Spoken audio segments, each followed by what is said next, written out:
Decisions. You ever notice something weird about weight loss in modern society?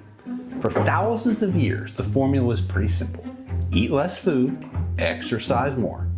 Try not to live entirely on bread, chips, cookies, and donuts. But now, we've got injections, pills, hormones, peptides, miracle metabolism boosters, and something that sounds like it was invented by a Bond villain. And suddenly, everyone's like, just take this drug and you'll lose 40 pounds.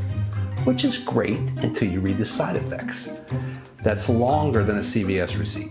Today, we're climbing the ladder of reality with 10 reasons using drugs to lose weight is probably a bad idea. Yeah. This protein says it suppresses appetite for 18 hours. So does the stomach flu. I'll pass. Let's climb the ladder.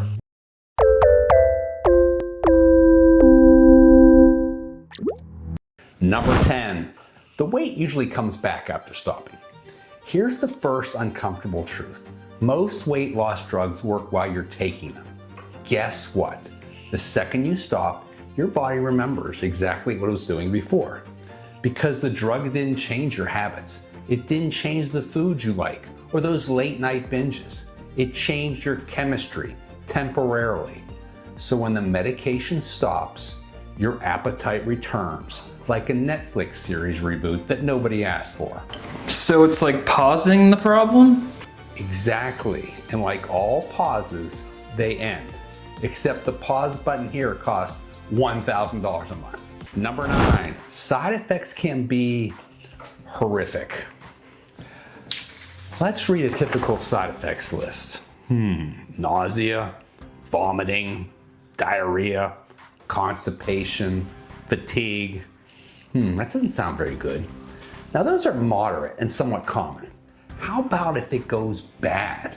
Well, then we're talking thyroid tumors or cancer, pancreatitis, bowel obstruction, and even death.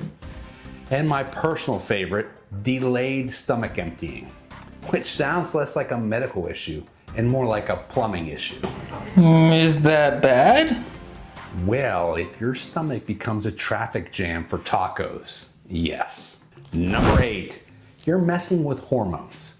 Many weight loss drugs work by manipulating hormones that control hunger and insulin, which is impressive actually. But hormones are like little thermostats for your entire body. You change one thing and suddenly other systems start behaving weirdly. Your sleep changes, your energy changes, your mood changes. Brain function can change, immune systems can be diminished. Your body is an ecosystem, and we're basically going, let's poke it with a pharmaceutical stick and see what happens. Number 7, muscle loss happens too. Here's something people don't talk about enough. When people lose weight rapidly with drugs, they don't just lose fat, they lose muscle. Muscle is what keeps your metabolism burning calories. Lose enough of it and your body basically goes, cool, we're running in low power mode now. Which means long-term weight maintenance gets harder, not easier. People using these drugs are typically not very active from an exercise standpoint, which just makes things counterproductive. So we're spending a fortune on a shortcut that ends up stealing our metabolism savings account? Precisely. It's the ultimate bad investment. You feel lighter now, but you've gutted the foundation for future health success. Congratulations, you lost 20 pounds and 10 horsepower. Number 6, long-term effects are still unknown. Some of these drugs are relatively new, and medicine has a long history of discovering side effects 5 years later, 10 years later, and even longer. New drugs are risky because it is impossible to model all scenarios and check the results. Remember when cigarettes were prescribed by doctors? Did you know that drug approval times have dramatically decreased? They have. And why is that? Lobbyists. Drug companies want to make money, and delays do not help that. Does that mean the drugs are not safe? Well, not necessarily, but it should give you pause before agreeing to a new offering. Humanity has a strong tradition of saying, seems fine, right before discovering it was absolutely not fine. Number 5, the cost is actually insane. If you take a look at a receipt for one of these things, you'd be shocked. Many weight loss medications cost between $800 and $1,300, not a year, a month, which means annually you're paying roughly $10,000 to $15,000. For that price, you could hire a personal trainer, a nutritionist, a chef, or just buy very expensive Brussels sprouts.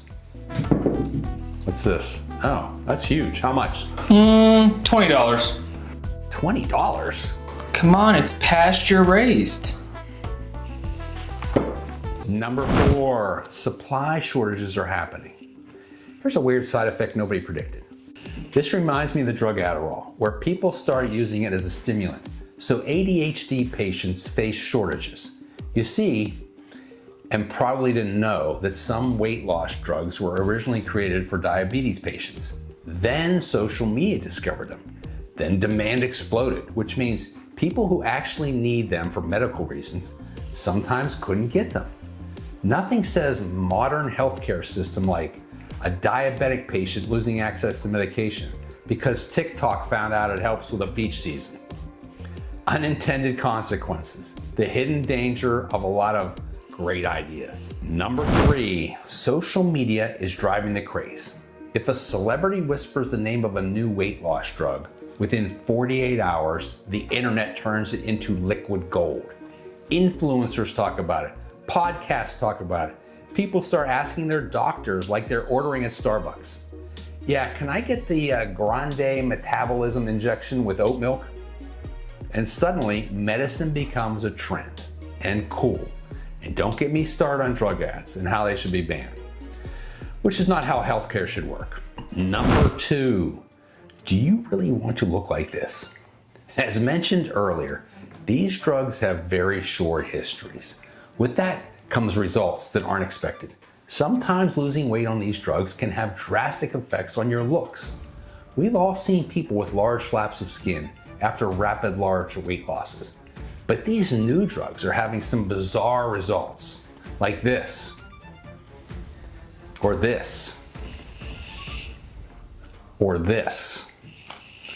Now, I don't know about you, but that doesn't look quite normal.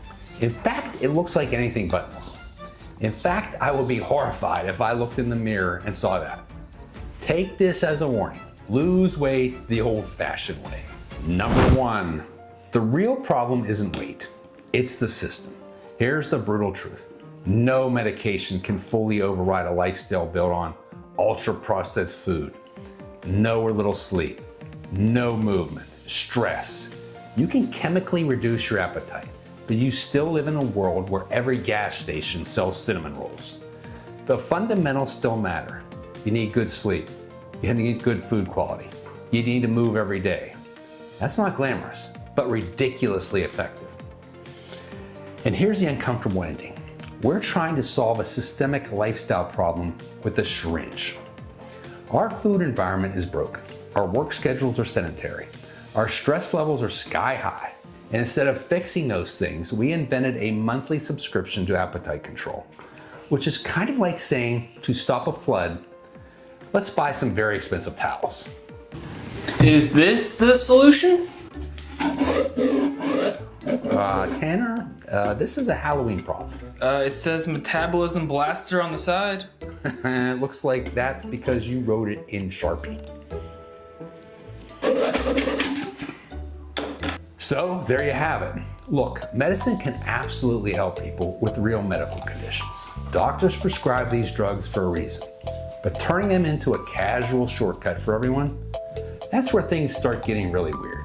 Because if losing weight were as simple as one injection, we wouldn't still be arguing about it after 40 years of diet fads. So eat real food, move a little, sleep more, and maybe don't trust every miracle solution that comes in a syringe. If you made it this far, like that video, subscribe to Waffle Ladders, and tell me in the comments, what's the craziest weight loss trend you've ever seen? Because at this point, I guess anything goes. And as always, keep climbing.